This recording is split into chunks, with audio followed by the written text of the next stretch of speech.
Subscribe to our YouTube channel and press the bell icon to get the latest updates. इस सप्ताह की जो मुख्य हाइलाइट्स हैं वो ये हैं कि देश में जो कुल रिकवरीज हैं, ऐसे लोग जो कि डिस्चार्ज हो गए और रिकवर हो गए, भले चंगे हो गए, उनकी संख्या 62 लाख से अधिक हो गई है। आज ये संख्या 62,27,295 है, जो कि विश्व की हाईएस्ट संख्या है। क्यूमुलेटिव पॉजिटिविटी रेट यानी जब से इन्फेक्शन प्रारंभ हुआ देश में तब से लेकर आज तक जो पॉजिटिविटी की परसेंटेज है उसमें भी लगातार गिरावट हुई है और वो 8.07% हुई है। अगर वीकली पॉजिटिविटी रेट देखें उसमें और ज़्यादा गिरावट हुई है और वो 6.24% है। और अगर डेली पॉजिटिविटी रेट देखें, ये पिछले 24 घंटे की पॉजिटिविटी का रेट है, ये 5.16 है।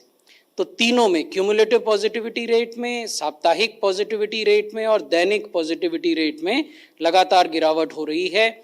जो कुल एक्टिव केसेस हैं, यानी ऐसे केसेस जो या तो अस्पताल में हैं या घरों में हैं, सेल्फ आइसोलेशन में, मेडिकल केयर के अंतर्गत, उनकी संख्या 9 लाख से कम चल रही है। आज 5वां कॉन्जिक्यूटिव दिन है जब ये संख्या 9 लाख से कम है। आज की जो संख्या है वो 8,38,000 केसेस की है। एक्टिव केसेस की संख्या में भी लगातार गिरावट देखी जा रही है। आप लोग देखेंगे कि सितंबर के मध्य में ये 10 लाख से अधिक एक्टिव केसेस देश में थे। उसके बाद लगातार ये कम होते गए और 9,62,000 हुए और अब घटकर 8,38,000 हो गए हैं। और ये ट्रेंड जो डिक्लाइन का है, ये अब एक कंसिस्टेंट ट्रेंड के रूप में उभर रहा है। अगर हम पिछले 5 सप्ताहों के आंकड़ों का विश्लेषण करें तो हम ये पाएंगे कि 5 सप्ताहों में जो औसत प्रतिदिन नए केस आते हैं उनकी संख्या में भी गिरावट हो रही है। अगर 9 सितंबर से 15 सितंबर के सप्ताह में देखें तो औसतन हर दिन 92,000 से अधिक नए केस आ रहे थे। फिर वो घटकर 90,000 हुए, फिर और घटकर वो 83,000 हो गए, फिर और घटे और 77,000 हुए। और जो पिछला सप्ताह गुजरा 7 अक्टूबर से 13 अक्टूबर का, उसमें औसतन प्रतिदिन 70,114 केसेस आए हैं। तो ये भी एक ट्रेंड है जो अब एक सस्टेन्ड ट्रेंड के रूप में हमें दिखाई दे रहा है। अब एवरेज डेली पॉजिटिविटी रेट देखें वीक ऑन वीक बेसिस पर। ये वीक ऑन वीक बेसिस हम इसलिए दिखा रहे हैं कि कई बार कुछ मित्र ये कहते हैं कि संडे को कम टेस्ट हुए इसलिए कम पॉजिटिविटी आई। तो उस दृष्टिकोण से हम आपको बता रहे हैं कि पिछले 5 सप्ताहों में 8.50, 9.21, 7.87, 6.82 और 6.24 हुआ है। तो इसलिए पॉजिटिविटी के डिक्लाइन में भी एक कंसिस्टेंट ट्रेंड हमें दिख रहा है। ये एक ही तस्वीर में हम आपको दिखा रहे हैं कि जैसे जैसे टेस्ट्स बढ़ रहे हैं वैसे वैसे पॉजिटिविटी भी घट रही है। ये क्यूमुलेटिव टेस्ट्स की संख्या है जो नीले रंग के बार्स में दिखाई गई है, और जो ऑरेंज ग्राफ है वो आपको डिक्लाइनिंग पॉजिटिविटी दिखा रहा है। यहाँ महत्वपूर्ण बात यह है कि औसतन हम लगभग 11,36,000 टेस्ट प्रतिदिन अभी भी कर रहे हैं। हालांकि जो हमारी कैपेसिटी है वो लगभग 15 लाख से कुछ अधिक टेस्ट प्रतिदिन करने की है। औसतन हम 11,36,000 टेस्ट करते हैं और उसके बीच में एक रेंज है, किसी दिन ज़्यादा होते हैं, किसी दिन कम होते हैं, लेकिन औसत 11 लाख से अधिक का है। तो उस इतनी बड़ी संख्या में टेस्ट होने के बाद अगर पॉजिटिविटी डिक्लाइन करती है तो ये एक सिग्निफिकेंट तथ्य है। 14 राज्य और यूनियन टेरिटरीज, संघ शासित क्षेत्र ऐसे हैं जिनका टेस्ट पर मिलियन भारत के टेस्ट पर मिलियन से अधिक है। यानी देश का जो टेस्ट पर मिलियन है लगभग 63,000 हो गया है अब प्रति मिलियन टेस्ट हम करते हैं। तो ये राज्य हैं 14 स्टेट्स और यूटीज जो नेशनल एवरेज जो है टीपीएम टेस्ट पर मिलियन उससे अधिक टेस्ट कर रहे हैं, उसके बावजूद उनकी जो पॉजिटिविटी है वो नेशनल पॉजिटिविटी से कम है। तो ये सिग्निफिकेंट बात है और इसका नोटिस लेने की आवश्यकता है। अन्य राज्यों को भी इन राज्यों से सीखने की आवश्यकता है।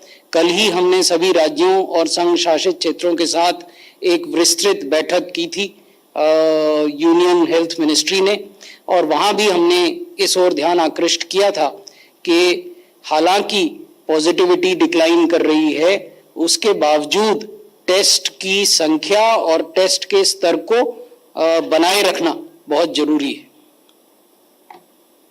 ये बड़ी पिक्चर है जिसमें हम दिखा रहे हैं कि लगभग 87% लोग क्योर हो चुके हैं, रिकवर्ड हो चुके हैं, डिस्चार्ज हो चुके हैं। 11.69% हैं जो अभी भी एक्टिव केसेस हैं, जो अस्पतालों में या होम आइसोलेशन में हैं, और 1.53 डेथ के मामले हैं। 10 राज्य ऐसे हैं जो कि 79% टोटल केसेस जिनके यहाँ हैं, और इनमें भी 3 राज्य ऐसे हैं, महाराष्ट्र, कर्नाटका और केरला।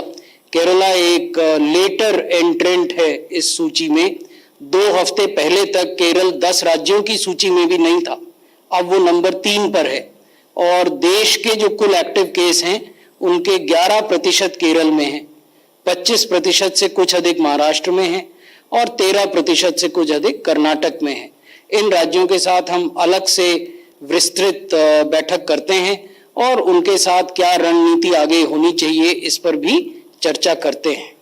अब मैं आपको मॉर्टेलिटी या मृत्यु के बारे में बताना चाहूँगा। अगर हम जेंडर के आधार पर मृत्यु की विश्लेषण करें तो हम पाते हैं कि जो कुल मृत्यु कोविड से देश में हुई हैं उसमें 70% मेल हैं और 30% फीमेल हैं।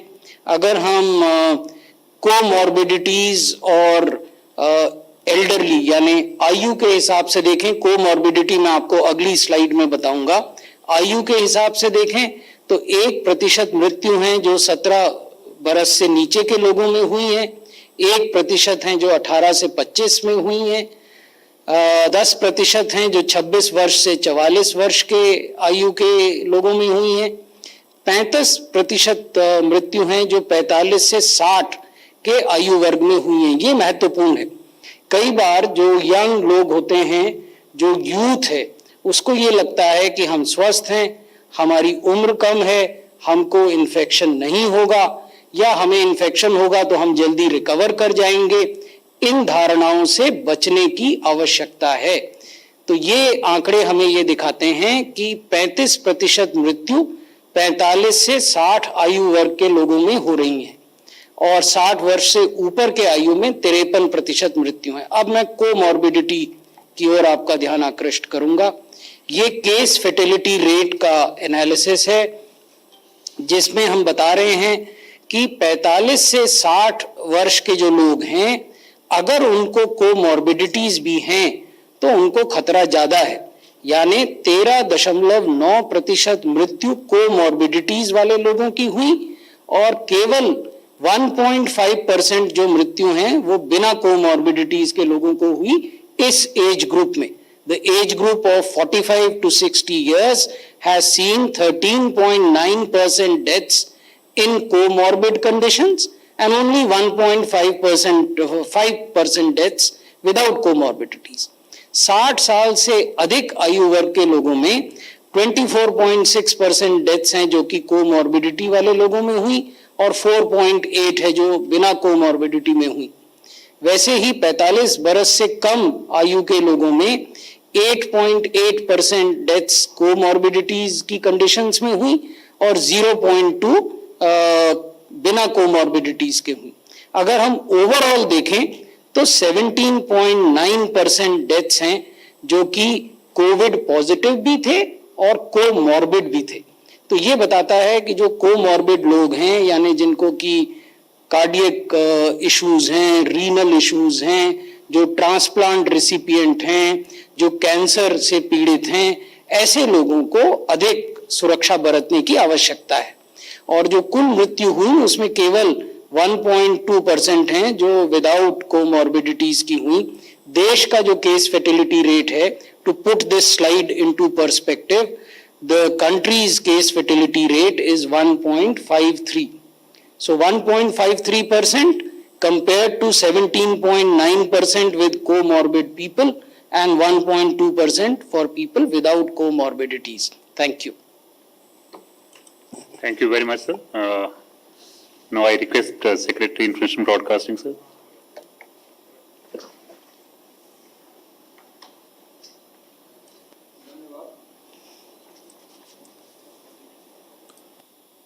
सबसे पहले मैं सूचना एवं प्रसारण मंत्रालय की ओर से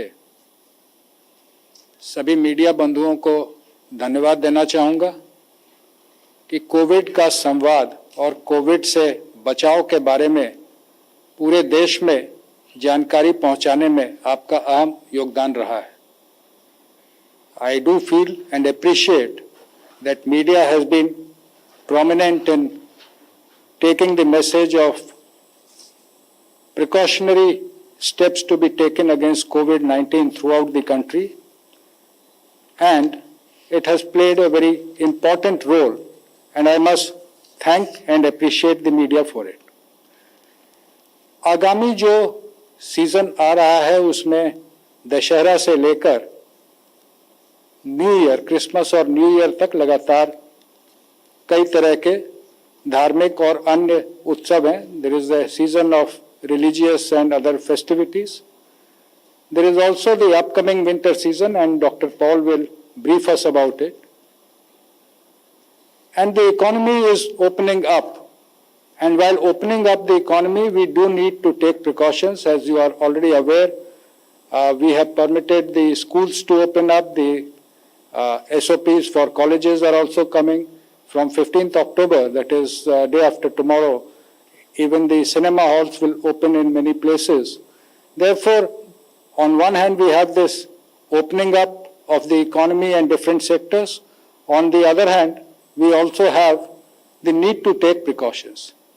In view of that, a major campaign has been launched. It was launched by the Honorable Prime Minister on 8th. I will come to the campaign.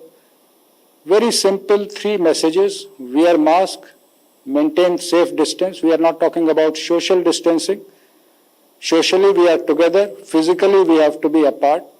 And thirdly, hand wash and face hygiene must be maintained at all the times. Now the communication strategy that we had earlier was a little simple, that in lockdown we say that everybody will stay at home, stay safe. During the initial phases of Unlock 1, 2 and 3, we focused on Atmanirbhar Bharat, but now it is opening up, but with precautions. So the message is both: let us adjust to the new normal. The new normal is wearing mask, maintaining distance and maintaining the face and hand hygiene. But with this new normal, let us take precautions and work towards the economic activities that we have. This has been perceived as a Jan Andolan, where we are having the central government, all ministries, state governments, and I must thank all the state governments. They have taken real interest in this Jan Andolan.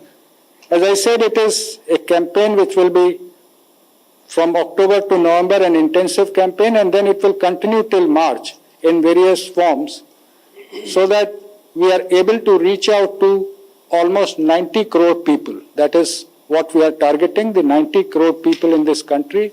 We are reaching out to them. I'll just explain how are we going to do it. And we are already in it. With these 3 messages, we have got 4 different categories.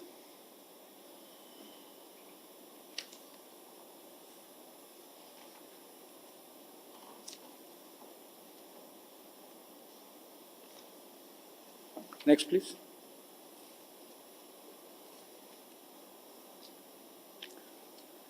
See, one is the banner, poster, etc. at all the block offices, tehsil offices, or the places which are frequently visited by the people, could be a police station, could be a milk booth. So that is the first place of contact which we are tackling. The second is the involving the frontline workers. We have 1 crore teachers in this country. We have Anganwadi workers, 16.5 lakh Anganwadis are there. There are Asha workers, Panchayat Sevaks, the Panchayati Raj system. We are taking into confidence all of them through the state governments and working for them. The third is the beneficiaries of different schemes. We have the database, we can approach them directly, the Manrega workers or the PM Awas, PM Kisan. And the fourth category is the private sector. आप जहाँ भी रहते होंगे, जो trade associations हैं, merchant association होती हैं, तो हम लोगों ने डिस्ट्रिक्ट कलेक्टर्स के माध्यम से अनुरोध किया है कि जहाँ भी ये बाजार लगते हैं, एक बैनर लगा सकते हैं, दुकान के सामने क्रिएटिव का एक प्रिंट आउट लगा के लगा सकते हैं, बैंक के सामने लगा सकते हैं, लोगों को जानकारी मिलनी चाहिए। इस कैंपेन के शुरुआत में जो गृह मंत्री हैं, उन्होंने 28 सितंबर को बैठक की थी और उनकी बैठक के पश्चात कैबिनेट सेक्रेटरी ने 2 बार देश के सभी केंद्रीय मंत्रालयों के साथ बैठक की और जो सभी राज्यों के मुख्य सचिव हैं और स्वास्थ्य सचिव हैं उनके साथ बैठक की और उनके माध्यम से ये प्रारंभ हुआ है कैंपेन। लॉन्च जो 8 अक्टूबर को हुआ, उसके पश्चात करीब 8 तारीख को ही नंबर 2 ट्रेंड था। Unite to fight corona was trending at number 2 on Twitter with about 2.3 billion impressions. The COVID pledge was administered in more than 500 offices. And more importantly, the outdoor publicity has taken place. And as I said, it is low cost but high intensive, a people's campaign. Most of the union ministers, starting with the Honorable Home Minister, Defense Minister, Minister of WCD, because women and child have a very important role, they have come forward for this campaign. More than 15 governors and chief ministers took part. Amitabh Bachchan, Shankar Mahadevan, Sania Mirza, Kartik Aaryan, Rajkumar Rao, and so on, a number of well-known personalities, including the eminent industrialists like Uday Kotak, T.V. Narendran, who is chairman and managing director of the Tata Motors. They have also come forward with large number of sports persons like Sania Nehwal and Manu Bhaker and all. And this campaign which has started on 8th of this month, we are regularly in touch with all the media houses, with all the state government, so that the steam of the campaign or the speed and pace with which we have started, that continues over the next 2 months. Some of the key ministries which are participating, all ministries are participating, but some of them, the key ones are Home Affairs, Railways. In the next 2 slides, I'll just highlight the type of work they are doing. Key institutions, as I mentioned, the lowest functionary at the village level, the block office or the tehsil office. Many of the states have got panchayat office, and the outreach at the railway stations, at places which have large movements, whether it is a railway station or a bus stand or the airport. The caller tune has already been changed, and we have Amitabh Bachchan's voice. And let me also inform that in different states, we are using the regional languages to reach out. So it is not Hindi all over the country. It is different languages as per the requirement of the state. And Doordarshan has started a major program called Mask Up India. If you see Doordarshan, if you are watching it, on the right-hand side, there is a logo,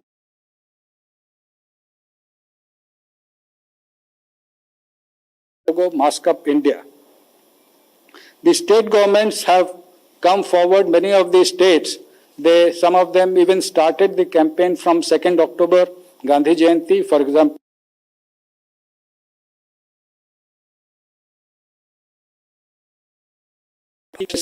Everywhere the Honorable Chief Ministers are taking interest in this campaign. to give you some idea about the type of activities which are being done, the Agriculture Department has 3,000 APMCs and 18,000 custom hiring centers, cooperatives. They are reaching out through the farmer produce organizations and cooperatives. Ayush through their dispensaries. Drinking water has reached out to different villages. They have a major program of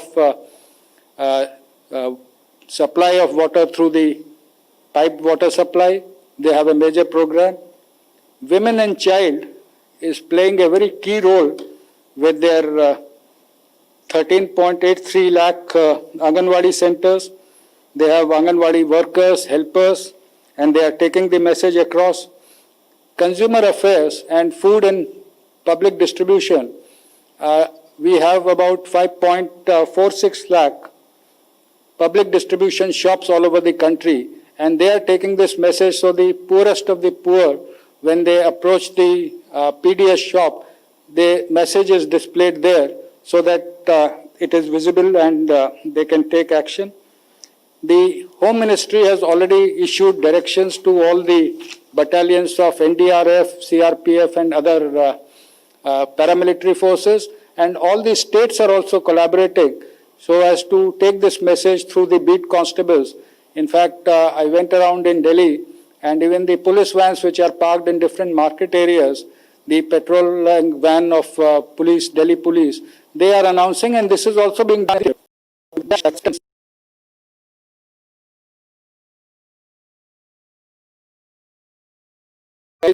Sending messages all over the country through CBSE, through state boards, through state government, so that we have reached out.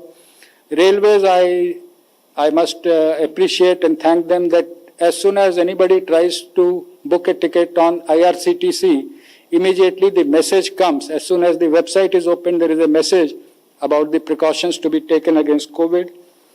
All the post offices, they have carried this message. Civil aviation, the announcement at the airport, etc., and the financial services at the bank counters, we have this display of the messages. And very simply, we are saying, jab tak dawai nahi, this is the statement of the Honorable Prime Minister, jab tak dawai nahi, tab tak dhalai nahi. We will open up, but with precautions.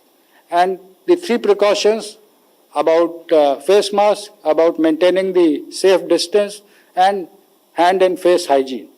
And we are having regular reviews with the state governments, and I must appreciate that all state governments have come forward and they are doing their best, and they are as concerned as we are here, and we are getting cooperation from the industry bodies, from the private sector, and of course, as I mentioned in the beginning itself, from the media. Thank you very much. Thank you very much, sir. Now I request Dr. Paul, Member Health Niti Aayog. Sir, आप brief करें.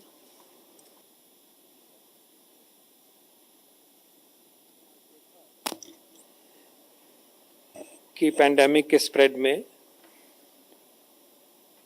Stability आ रही है और मृत्यु दर पे भी काबू है. कुछ स्टेट्स में कंसर्न है, वो भी आपके साथ शेयर किया गया. और ये भी हम सब की तरफ से मैसेज जा रहा है कि ये जो एक माहौल बन रहा है कि पैंडेमिक स्टेबलाइज हो, प्लेटू हो, उसके साथ साथ एक कंसर्न भी और वरी भी है कि ठंड के मौसम में हो सकता है कि हमारे ऊपर ये पैंडेमिक फिर बरसे, फिर बढ़ जाए और आउट ऑफ कंट्रोल होने की कोशिश करे. ये सोच इसलिए आती है क्योंकि कोविड-19 का जो वायरस है वो एक रेस्पिरेटरी वायरस है. वो हमारे रेस्पिरेटरी पैसेजेस से, श्वास के पैसेजेस से ही अंदर आता है. इस सप्ताह की जो रेस्पिरेटरी वायरसेस होते हैं उनकी टेंडेंसी होती है कि वो सर्दी के मौसम में उनका प्रकोप कई तरह से बढ़ता है. ये वायरस की टेंडेंसी बढ़ जाती है, इसका थ्राइव ज़्यादा करता है ठंड के मौसम में ये वायरसेस एज अ ग्रुप, और ये भी हम एज्यूम करते हैं कि वैसे ही बिहेव करेगा. नया वायरस है, हर एक चीज़ इसके बारे में नहीं मालूम, और ठंड के मौसम में यह आम धारणा है कि बच्चों को निमोनिया हो जाता है, बच्चों को ठंड हो जाती है, जुकाम हो जाता है। जो इन्फ्लुएंजा की पैंडेमिक्स हुई हैं, इंक्लूडिंग 1918 की जो भारत में भी हुई, तो विंटर के मौसम में बहुत बढ़ोतरी केसेस में हुई और शायद जो पहले वाली फेज थी उसकी पीक से भी ज़्यादा बढ़कर उसने तबाही मचाई।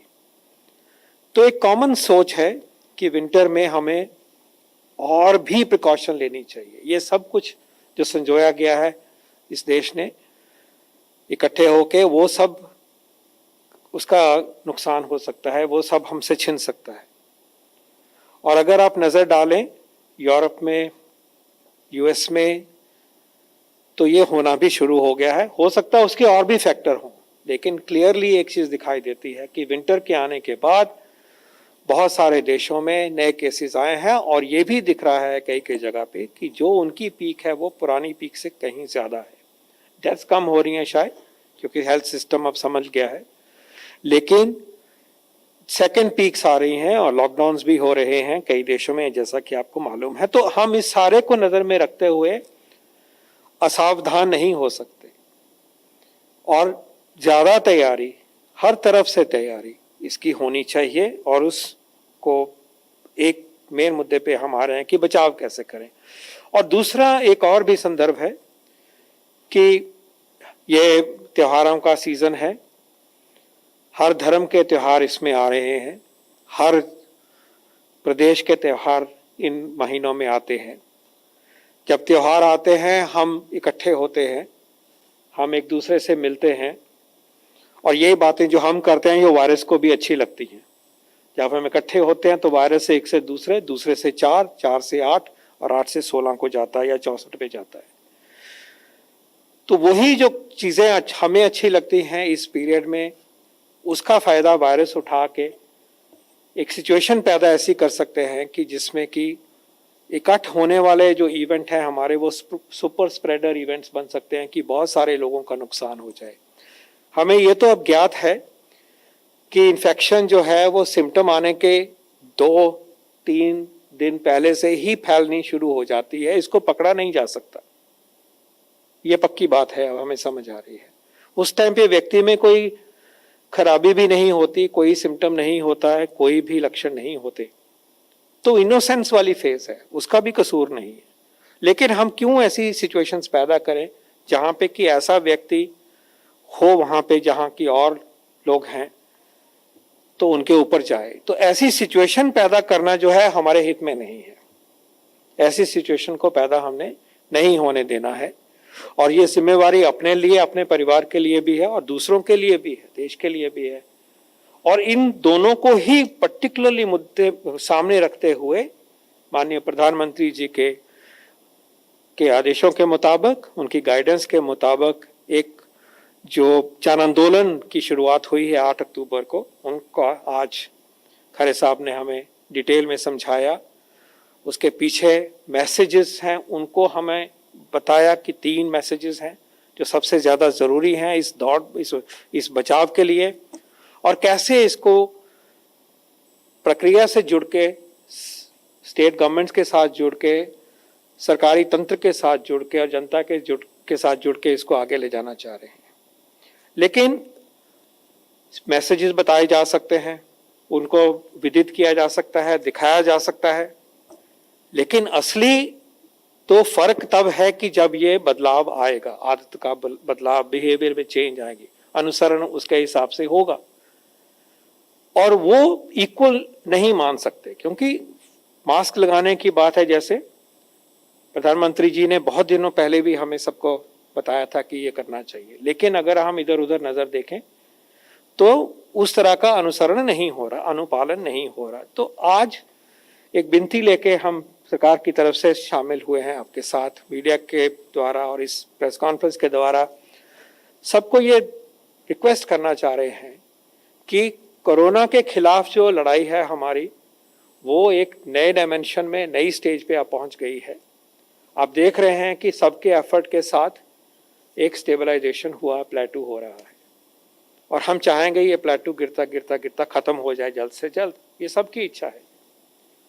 लेकिन जो आगे विंटर का मौसम है, इकोनॉमी खुल रही है और त्योहारों के मौसम की वजह से एक पॉसिबिलिटी है कि हम इकट्ठे होंगे, वायरस और फैलेगा एक से दूसरे को, उसको देखते हुए एक ज़रूरत बन गई है कि इन्हीं मैसेजेस को बहुत आगे तक लेके जाएं एक जन आंदोलन की तरह।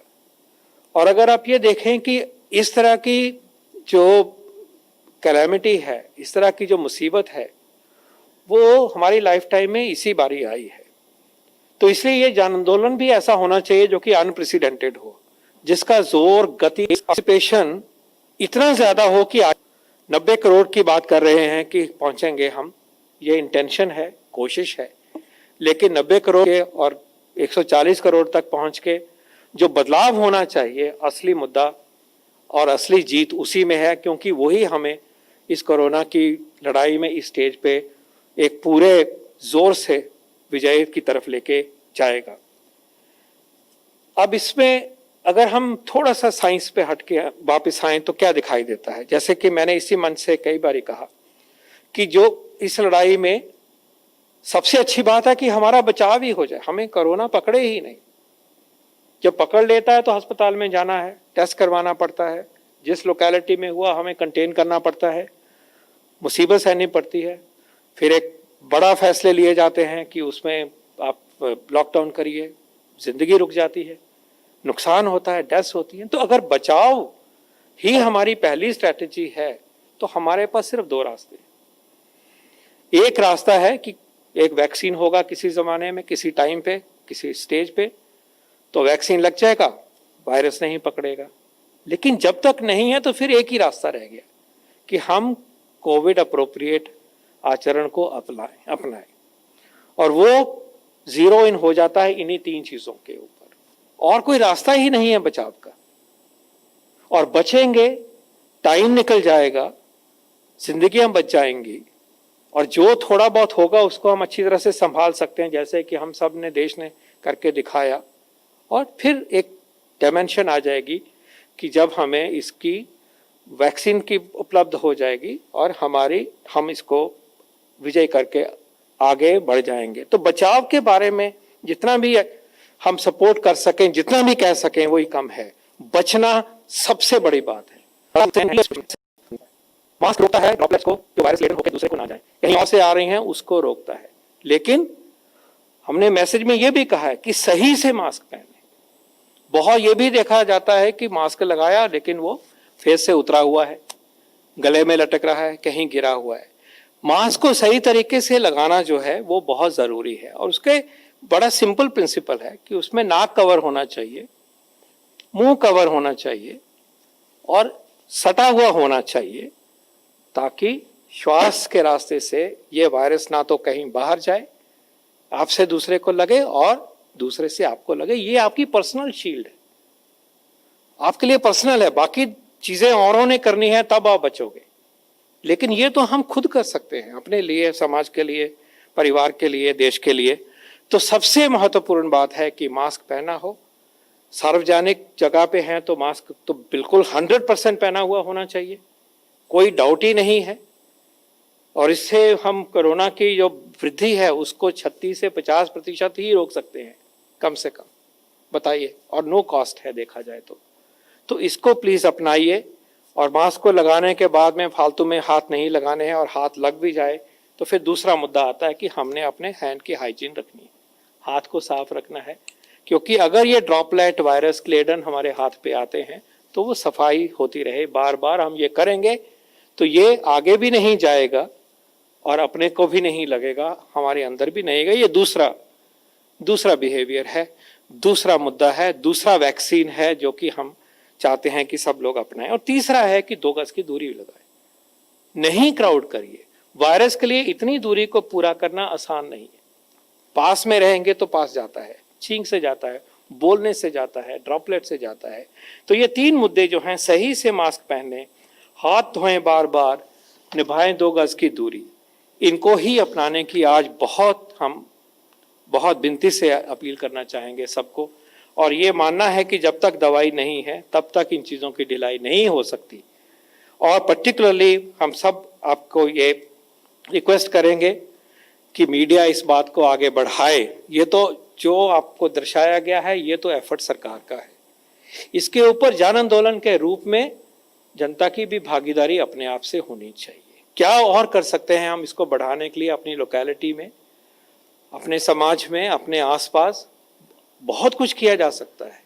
सरकार जो कर रही है तो शुरुआत कर रही है, एक मैसेज अवेलेबल कर रही है, क्लैरिटी दे रही है, एक्सेस कर रही है कि ये मैसेज पहुंचे, लेकिन उसको आगे बढ़ाने के लिए और बिहेवियर में बदलाव करने के लिए जनता की तरफ से भी, जन जन की तरफ से भी ये होना चाहिए। और मैं चाहूँगा कि इसके बारे में सोचा जाए कि गांव में, मोहल्ले में, अपार्टमेंट ब्लॉक में क्या हम कर सकते हैं, ऑफिस में हम इसके बारे में क्या कर सकते हैं। आई होप कि आप सब ने प्लेज ली है, इकट्ठे प्लेज लेना चाहिए, इकट्ठे होना फिजिकली आजकल अवॉइड करके क्या हम रिमोट से प्लेज कर सकते हैं। और मीडिया के लिए एक स्पेशल रिक्वेस्ट है कि प्लीज़, जैसे कि दूरदर्शन ने मास्क अप इंडिया का कैंपेन किया, क्या प्लीज़ आप सब अपना अपना एक एक कैंपेन रन करेंगे या मास्क अप इंडिया में ही योगदान देंगे?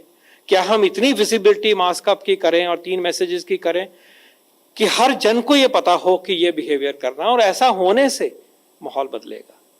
और मैं ये भी कहूँगा कि जो ऐसे नहीं पहनते, जरा उनको हाथ जोड़ के टोकिए भी, उनको कहिए कि क्यों नुकसान कर रहे हो अपना और दूसरों का और देश का। शायद ये भी हमें एक दूसरे को परसुएड करना है। घर के अंदर भी जब सब लोग बैठे हैं, यंग लोग बुजुर्गों के लिए इन्फेक्शन लेके आते हैं, यंग लोग अपने आप सफ़र कम करते हैं, जैसे कि सर ने दिखाया आपको डेटा मोर्टेलिटी का। यूथ के लिए प्लीज़ हाथ जोड़ के विनती है, आप ये मत सोचिए कि मोर्टेलिटी थोड़ी बहुत कम है बिलो अ सर्टेन एज तो जिम्मेवारी खत्म होगी, वो तो सेल्फिश बात है। यूथ में ज़्यादा इन्फेक्शन हो रही है तो फैला भी ज़्यादा रहे, ये आपकी जिम्मेवारी तो और भी ज़्यादा है कि आप इसको अपनाइए। आप ही से लग रहा है ये, और आपके पास तो मीन है, सोशल मीडिया है, आप मोबाइल हो, आपको एक एग्जाम्पल सेट करना है। तो युवा के लिए बहुत बहुत एक एम्फेसिस है, अगर हम कहेंगे उनके लिए। बुजुर्गों की मौत होती है, बुजुर्ग इसमें से सकम कर जाते हैं, उनकी उम्र का तकाजा है, मोबिलिटीज का तकाजा है। यूथ फॉर्चुनेटली बचा हुआ है और देश ने करके दिखाया कि मोर्टेलिटी रेट इतना लो है। तो एक जिम्मेवारी बनती है कि आप इसको अपनाएं और श्योर करें। और ख़ास फिक्र भी हमें लगता है कि यूथ थोड़ा ओवर कॉन्फिडेंट हो रहा है, तो उस तरह से करें। और मीडिया से एक पर्टिकुलर रिक्वेस्ट है कि आप अपनी अपनी चैनल, अपनी अपनी जो सिस्टम है आपका, चाहे आप वर्चुअल हो चाहे आप प्रिंट में हो, एक ऐसी चीज़ चलाइए, ऐसी जन आंदोलन में भागीदारी करिए, ऐसा जन आंदोलन जैसा कि आज तक ऐसा ज़रूरी नहीं था इस तरह के मुसीबत के लिए। और हम अनप्रेसिडेंटेड जो चुनौती है उसको अनप्रेसिडेंटेड जन आंदोलन के साथ उसका मुकाबला करेंगे और दुनिया को दिखाएंगे कि ये हमारी सेकंड पीक नहीं आएगी। और अगर ये हम बचाव की तरफ लगेंगे तो ये पक्की बात है कि सेकंड पीक नहीं आएगी। और फिर अगले साल से, जैसे माननीय स्वास्थ्य मंत्री जी ने कहा कि हम सबको उम्मीद है कि वैक्सीन भी आ जाएगा और हम नॉर्मल होते जाएंगे। और अंत में यही फिर एक बारी फिर गुजारिश करूंगा कि प्लीज़ मास्क पहनिए, ठीक तरह से पहनिए, 2 गज की दूरी बना के रखिए और अपने हाथ को सैनिटाइज करिए, हाथ को धोइए, हाथ को स्वच्छ रखिए। ये हमारा सोशल वैक्सीन जो है, राजेश भूषण जी ने ये नाम दिया है सोशल वैक्सीन का, मैं समझता हूँ बहुत ही अप्रोप्रिएट बात है। ये वायरस का वैक्सीन जब आएगा, सोशल वैक्सीन आज हमारे हाथ में है। यही अपील करके मैं समाप्त करता हूँ और रिक्वेस्ट करता हूँ कि इसको आप आगे बढ़ाएं। बहुत बहुत धन्यवाद। धन्यवाद sir. We take first online questions. Please give details of ICMR reinfection study that was mentioned by the Health Minister on Sunday. This ICMR reinfection was a problem which was first described.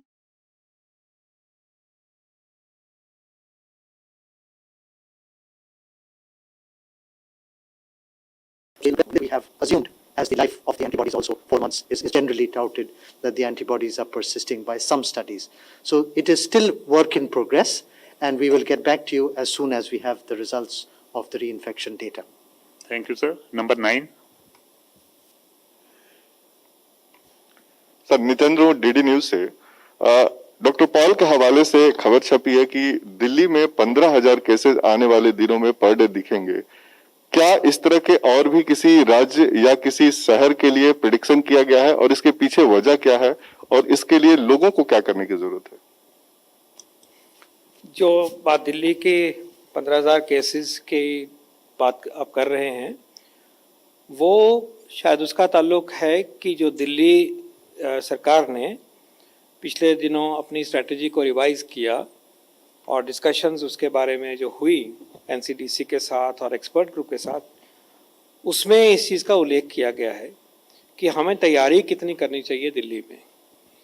हम ये नहीं कह रहे उस report में कि 15,000 cases होंगे, और अगर ऐसा कैंपेन चलेगा तो 15,000 केसेस का तो सवाल ही नहीं पैदा होता। जब प्रिपेयरनेस किया जाता है, तैयारी की जाती है, तो वो सिनेरियो को लेके की जाती है कि अगर बहुत ज़्यादा भी बढ़ जाए, नुकसान हो जाए, तो भी हम तैयार होने चाहिए कि हम संभल सकें। तो ये उस उपलक्ष्य में इस चीज़ को लिया गया कि जैसे पहली पीक जब आई थी तो लगभग 4,300 के लगभग केस पर डे आने शुरू हो गए, मान लो 4,500 आ रहे थे। अभी भी कुछ हफ्ते पहले जैसे तेज़ी से बढ़ रहा था दिल्ली में, तो उसी के लगभग टच कर रहा था। तो एक लॉजिक लिया गया कि अगर अगले 100 दिन की तैयारी करनी है, हमने 2-3 महीने की तैयारी करनी है, तो इतनी तैयारी दिल्ली में होनी चाहिए कि इसका 3 गुना के लगभग हम संभाल सके, अगर हो जाए तो। और होने नहीं देना है दिल्ली ने, और जैसे दिखाया भी गया है, अब गिर गए हैं केसेस, लेकिन तैयारी को लिए कहा कि इतनी तैयारी होनी चाहिए। उसकी वजह वही थी कि विंटर सीजन आ रहा है, फेस्टिवल्स आ रहे हैं, और एक तीसरी एक बहुत इंपॉर्टेंट वजह है कि दिल्ली की स्वास्थ्य सेवाओं के लिए आसपास के प्रदेशों से और दूर के ज़िलों से भी लोग आते हैं, और उनका भी हमने ध्यान रखना है। और उस चीज़ को भी साथ लेते हुए जब कुल मिला के हमने कहा कि कितनी तैयारी हो, तो एक कंसेंसस बनी कि अच्छा, हम इतनी तैयारी करके रखते हैं कि 15,000 केस भी डेली आने शुरू हो जाएंगे दिल्ली में, तो भी हम संभल जाएंगे। तो ये उस कॉन्टेक्स्ट में है, ये प्रिडिक्शन नहीं है, ये एक प्रैग्मेटिक व्यू है प्रिपेयरनेस के लिए for the capital city of India. Number 6. So the cases of reinfection, many of them have been confirmed by genomic analysis, which has shown that it's a different strain of the virus. That's how the reinfection has been confirmed. Now, my question, sir, is that clearly the virus is mutating, and we are now looking at a timeline of sometime next year. Maybe the minister said early next year. Even then, there would be, say, about a 9-month gap between the time that the vaccine was developed and when it will actually be launched. What are the chances, scientifically speaking, that the virus would by then have mutated so much that the vaccines may not work? You have a valid point. The virus does change a little bit. The minor changes are what we call in scientific parlance virus drift. And once there are major changes, which takes maybe a decade to happen, they are known as shifts. So the effectiveness of a vaccine will be determined not by drifts, but by shifts. So if the virus has shifted tremendously, like we presume that from the SARS-CoV virus, which were there for, it has taken 10 years to shift to become this kind of a virus, SARS-CoV-2, that it has infected us in 2019, 2020. So from that perspective, the major changes in the viruses take at least a decade or 2 to happen. Minor changes can happen which are studied on NGS, but they don't have relevance, major relevance from the point of view of the vaccine candidates. 50. Sir, मेरा सवाल है कि vaccine को लेकर क्या खबर है, क्या स्टेटस है, और क्या किसी वैक्सीन का ट्रायल रोका भी गया है?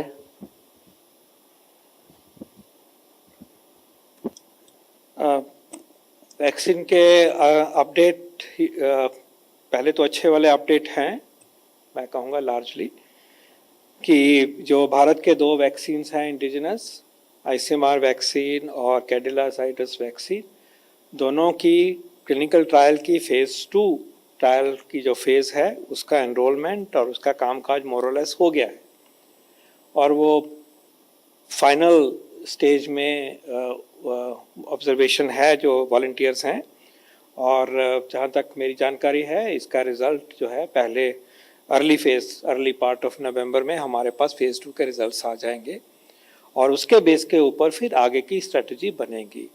जो तीसरा वैक्सीन भारत की भूमि में टेस्ट हो रहा है वो ऑक्सफोर्ड वैक्सीन है, जो कि हमारी बहुत ही इम्पोर्टेंट कंपनी है, सीरम इंस्टीट्यूट, बहुत कैपेसिटी है, उनका नाम है वैक्सीन बनाने में। उनकी तरफ से बनाया भी जा रहा है और उसका फेज़ 3 ट्रायल इंडिया में भी हो रहा है, और वो ट्रायल 15-16 जगह पे हो रहा है। और ये ट्रायल एक इंटरनेशनल ट्रायल का हिस्सा है जिसमें कि और साइट्स भी हैं, अमेरिका भी है, यूके भी है, और भी कई कंट्रीज़ हैं। और उस ट्रायल की भी प्रोग्रेस यहाँ तक अच्छी है, अभी तक बहुत अच्छी चल रही है, ऑन ट्रैक है, और इसके रिजल्ट्स जो हैं वो नवंबर एंड दिसंबर के किसी फेज़ के लगभग आने की उम्मीद है। और इस ट्रायल के बारे में जैसे पब्लिक डोमेन में था, कुछ वजह से एक पेशेंट में अनड्यू इफेक्ट हुए थे यूके में, कुछ दिन के लिए रुका था। इंडिया में भी it was put on hold for a while, but now it is back to its on track development.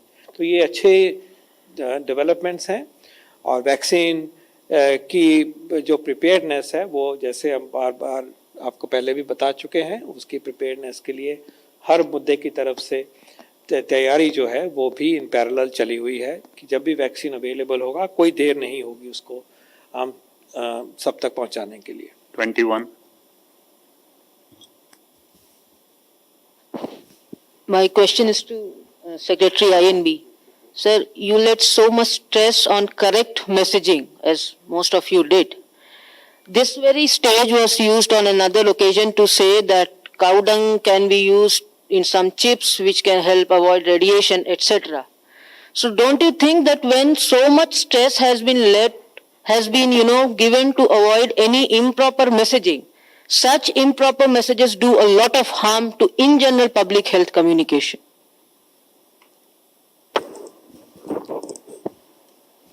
See, we are focusing on the right message to reach, and at the same time we have also been issuing advisories that wrong messages, supposing we are depicting people who are, as Dr. Paul mentioned, who are having masks hanging like this, or who are propagating something which is not as per our protocol. That is also to be restricted. So you are right that there are some exceptions like this, but our focus is that the right message should reach all over the country. 63.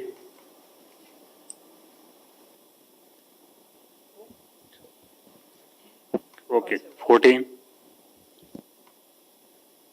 Sir मेरा सवाल mask को लेकर है। कुछ दिनों पहले गमछा या फिर नाक पे रुमाल रखने की बात कही जा रही थी कि उससे भी कोरोना ही होगा, लेकिन जिस हिसाब से जाड़ा आ रहा है उस हिसाब से दिल्ली में पॉल्यूशन भी काफी बढ़ रहा है, तो क्या ये 3-ply मास्क या सर्जिकल मास्क या फिर N95 किस तरह से इस्तेमाल करना पड़ेगा इसमें? थैंक यू, ये हेल्पफुल है क्लैरिफिकेशन। जैसे पहले एक्सप्लेन किया जा चुका है कि मुंह को कवर करना है हमने और अच्छी तरह से कवर करना है, और ये भी वैलिड है कि एक प्रॉपर बना हुआ मास्क है या कि इम्प्रोवाइज करने का है। लगाने का फ़ायदे अपनी अपनी जगह पे बिल्कुल हैं, इसमें कोई डाउट नहीं है कि आप मुंह को अपने कपड़े से कवर कर सकते हो, उससे बचाव है, और अल्टीमेटली तो रेस्पिरेटरी सिक्रीशंस को ही हमने रोकना है। ये बिल्कुल वैलिड है और वो ऑप्शन बिल्कुल है। लेकिन अगर हम इसको अब सिंप्लीफाई तरीके से पहुंचाने की कोशिश करें तो मास्क एज मास्क, क्योंकि अब पता भी चल गया है, जनता में वेल नोन हो गया है कि मास्क एक आदत बन सकता है, अवेलेबिलिटी भी है, अफोर्डेबल भी है, इम्प्रोवाइज भी हो गया है, घर में भी बनता है, तो इसलिए मास्क के ऊपर फोकस आ गया है। लेकिन जैसे माननीय प्रधानमंत्री जी ने कहा है कि आप कवर कर सकते हो, वो भी वैलिड वे ऑफ प्रोटेक्शन है। अब आती है कि हम अलग मास्क के लिए कितनी प्रोटेक्शन है, तो जो N95 है वो उन्हीं सिचुएशंस में ज़्यादा फायदेमंद है जहाँ पे कि ज़्यादा क्राउड है और हेल्थ केयर नीड है, जहाँ पे हेल्थ केयर सिस्टम है उसमें ज़्यादा उसका होता है, फ़ायदा होता है। ज़्यादा लोगों में है, रिस्क ज़्यादा है तो प्रोटेक्शन बेटर है। और सर्जिकल मास्क अपनी जगह पे कायम है और वो थोड़ा कम प्रोटेक्शन देता है अगर हम इसको साइंटिफिक तरीके से देखें, लेकिन फॉर प्रैक्टिकल पर्पसेस ये काफ़ी है, आम बातचीत के लिए काफ़ी है। और इसी तरह से जो कपड़े का मास्क है, अगर हम उसको साफ रखते हैं, उसको अच्छी तरह से रखते हैं और वो भी 3 प्लाई में बना हुआ है तो अपना पर्पस सर्व करता है। इन तीनों में से आप चूज़ करिए, ये आपके ऊपर है। लेकिन अगर आप उन सिचुएशंस में हैं जहाँ की ज़्यादा लोग हैं, जहाँ की कांटेक्ट हो रहा है बाकी लोगों के साथ में, आप सफ़र कर रहे हो, क्राउडेड प्लेसेस में हैं, एयर कंडीशन बंद कमरों में हैं, तो जितना ही फॉर्मल सर्जिकल मास्क जैसी सिचुएशन होगी यूज़ करने की, वो आपके लिए बेटर होगा। Sir, I'm Maitri from the Ken. My question is to both Mr. Secretary Sir and Mr. Paul. What is the cost budget estimate, that is set aside for securing vaccines, 400 to 500 million doses that Mr. Harshvardhan pointed out, considering some estimates being like $1 billion? And also, is government giving financial support to companies for phase 3 trial funding, right? Because China has promised $2 billion, Brazil about $356 million, US $11 billion. So what is India's financial commitment? Is it making it public? I can make some preliminary remarks and they can be then supplemented by Dr. Paul. Various countries in the world have explored different options of extending financial support. The first option which has been explored is advance market commitments by different countries. The second option which has been explored is providing financial help to vaccine manufacturers in terms of conducting their R&D. This financial support may not come directly from the government, but may come from financial institutions. So these are some of the international models which have been explored. In India, through the Department of Biotechnology, direct financial assistance is being provided already to designated vaccine manufacturers to assist in R&D, including presently preclinical trials, and may get extended to clinical trials also. The other options are also on the table and are under active consideration of the government. Going ahead, the price of single dose and price of 2-dose vaccines, because most of the vaccines that are being worked across the globe are 2-dose vaccines, is still evolving. And we have seen that in an extremely dynamic situation, as the vaccines prove their safety and efficacy, this is extremely important, because till the time they have proven their safety and efficacy, whatever figure is bandied around is just a figure. So any indicative price for a single dose or double dose vaccine becomes a plausible figure once the vaccine has been able to demonstrate its safety and efficacy. And once that is done by multiple vaccines, then the prices decline and decline drastically. So therefore, we would at the present moment in time not hazard a guess of the total outgo going up to say July, that is